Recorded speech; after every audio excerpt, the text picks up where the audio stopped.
Welcome back, horror fans, cinephiles, and giallo enthusiasts. This is Tanner Leeser, your host for all things giallo here on The King in Giallo. Our next stop on our journey through giallo cinema is the sixth giallo film from Umberto Lenzi, Knife of Ice, released on August 24th, 1972. Well, let's waste no time and get right into it. Here is Knife of Ice Overview.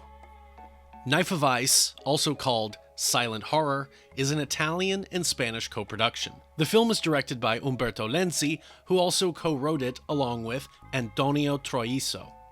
Music is composed by Marcello Giombini. The cast is comprised of Carroll Baker as Martha Caldwell, Alan Scott as Dr. Laurent, Ida Galli, billed as Evelyn Stewart, as Jenny Ascot, Eduardo Fajardo as Marcos, Jorge Rigaud as Uncle Ralph, and Silvia Monelli as Annie Brito.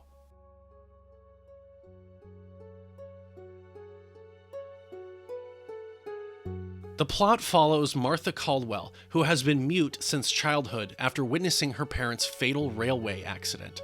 Now an adult, she lives a quiet life at her Uncle Ralph's secluded country estate. When her cousin Jenny arrives for a visit, the reunion is cut short by Jenny's shocking murder. As the inspector investigating the case uncovers unsettling links to a satanic cult, more bodies begin to fall. With the killer seemingly drawing ever closer, all signs point to Martha herself being next on the list. Knife of Ice stands as an unusual and surprisingly disarming entry in Umberto Lenzi's giallo output, one that piles on improbable twists and over-the-top red herrings, yet somehow makes them part of the fun. Known for his fondness for melodramatic misdirection and unlikely revelations, Lenzi leans into those tendencies here, but manages to sidestep simply delivering yet another Les Diaboliques variation. Instead, the story feels fresher. It's set up rooted in the terror of a mute heroine stalked by a killer. While the premise recalls Robert Siodmak's noir classic The Spiral Staircase, 1945, Lenzi explained in Spaghetti Nightmares that the real spark came from Richard Fleischer's See No Evil, 1971, in which Mia Farrow plays a blind woman trapped with a psychopathic murderer. This reflects a common habit of the Italian popular film industry at the time, drawing inspiration from current box office hits rather than reaching into the vaults for older classics. The film marked the fourth and final collaboration between Lenzi and Carroll Baker, following So Sweet, So Perverse, 1969, Orgasmo, 1969, and A Quiet Place to Kill, 1970. Whereas those earlier thrillers revolved around greed, sexuality, and seduction, Knife of Ice gave Baker a very different role. As Martha Caldwell, she must rely entirely on mime, portraying a less glamorous, more vulnerable character. Lenzi had initially toyed with remaking The Spiral Staircase outright, but ultimately decided to pen an original script with co-writer Antonio Troiso, who tragically died of cancer at age 30 before filming began. The finished story still uses the mute woman in danger device, but inverts expectations with a shocking twist ending. Lenzi described it as, quote, an attempt to blend all the elements of psychological distortion of my previous films with a little bit of horror.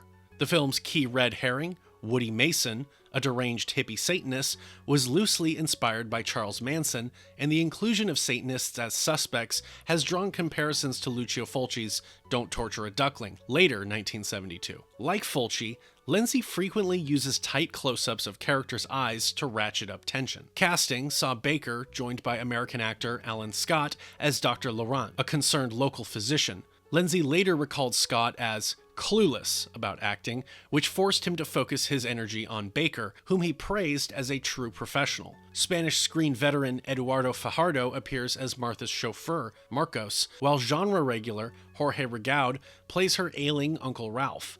Ida Galli turns up as Jenny, though she exits the story too soon, an unfortunate loss of potential vitality for the lead role. Franco Fantasia, portraying the investigator, also served as Lenzi's assistant director. In a small, uncredited appearance, Agatha Lees can be spotted, just before her breakthrough as one of the bespectacled hostesses on the hit Spanish TV game show Un, Dos, Tres, Responda Otra Vez, 1972. Production took place largely in Montcenis, high in the Catalonia region of Spain. The location's altitude and persistent winds complicated the shooting of atmospheric night scenes, as the fog produced by machines was constantly blown away. Visually, Lenzi looked to the moody shadows of Jacques Tournier's Cat People, 1942, for inspiration, but his ambitions were hampered by cinematographer José F. Aguayo Jr. in his first feature film, whose tendency to overlight the sets dulled the intended atmosphere. The film opens with one of its most controversial moments, an extended real-life bullfight sequence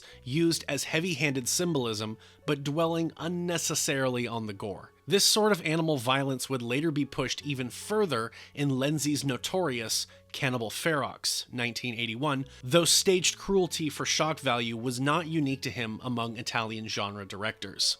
Despite its melodramatic flourishes, the pacing remains brisk, and the conclusion is satisfying, even for seasoned giallo veterans. Knife of Ice premiered in Italy on August 24, 1972, and was also released under the titles Vertigine, Detrás del Silencio, Knife of Ice, and The Ice Pick. According to Lenzi, the film underperformed in Europe compared to his previous Baker thrillers, likely due to its relative restraint in sex and violence, but it fared better in the US. The title itself was crafted for marketing impact, credited to an Edgar Allan Poe quote describing fear as a knife of ice which penetrates the senses down to the depth of conscience. In truth, no such Poe quote exists.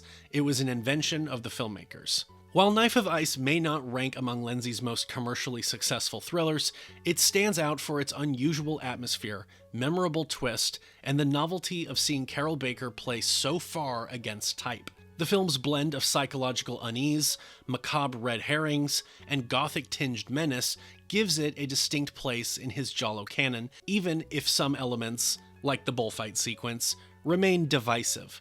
Today, it's a fascinating time capsule of early 1970s Euro thriller filmmaking, one that rewards both devoted genre fans and newcomers looking for something a little different from the standard black-gloved formula.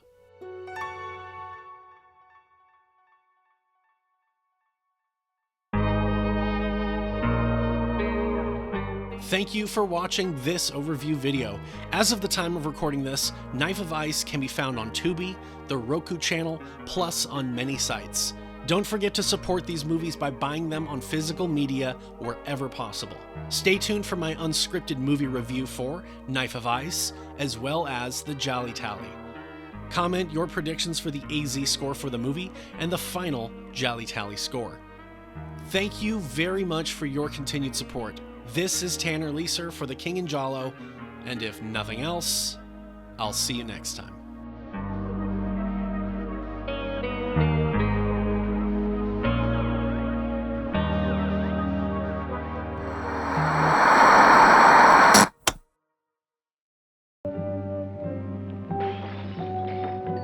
All I know is that his name is Rudy Mason, he's English, and that he worships the devil. That's it. That should be enough.